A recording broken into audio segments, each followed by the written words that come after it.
প্রতিদিনের চিন্তা ও প্রার্থনা। ৯ই সেপ্টেম্বর। দিনের প্রধান চিন্তা। প্রকৃত প্রেম ও ভক্তি সর্বদা আমাদের ভিতরে শক্তি সঞ্চার করে, মুখস্থ করা যায়। একদা হৃদয় মোর ছিল অনুর্বর, ওই মরুভূমি সম। শোভাহীন শূন্য এই জীবন, যতদিন না করিল তব প্রেমের তটিনী তারে আবার উর্বর। ছিল এ যে এক সারহীন জঞ্জাল ভরা জমি, প্রেমের তটিনী তোমার করিল সুসার মোর ঊষর ভূমিরে। হইল সে এক পুষ্পোত্তান আর ফলের বাগান। উপদেশ।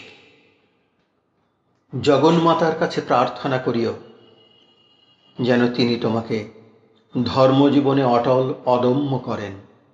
তাঁহার চরণে প্রার্থনা করিও তিনি তোমার হৃদয়ে তাঁহারই প্রতি আরও সুগভীর প্রেম জাগ্রত করেন এবং তিনি যেন তোমাকে অহংকার, যশলিপ্সা ও দাম্ভিকতা হইতে মুক্ত করেন।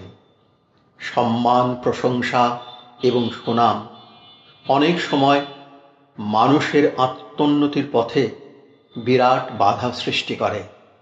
তাহারা লুক্কায়িত অহংকে জাগাইয়া অগ্রগতি আত্মাকে বাধা দান করে। জগজ্জননীর কাছে প্রার্থনা করিও যেন তিনি তোমাকে এই সকল বিপদ হইতে রক্ষা করেন। তোমার জীবন যেন সর্বদা তাঁহারই গৌরব ঘোষণা করে। প্রার্থনা।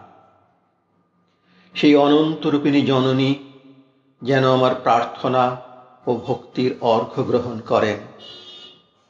আমার দৈনন্দিন পূজা যেন আমাকে অধিকতর আলো ও প্রেম দান করে। আমি যেন তাঁহার অনন্ত শক্তির কথা ভাবিয়া নিজের মধ্যে শক্তি অনুভব করি। আমি যেন তাঁহার অসীম প্রেমের ধ্যান করিয়া নিজের হৃদয়ে প্রেম ও কোমলতা অনুভব করি। আমার এই হৃদয় হইতে যেন সকল অস্থিরতা ও উৎকণ্ঠা দূর হইয়া যায়। আবির্ভূত মায়ের কাছে যেন আমি শান্তি ও আনন্দ পাই।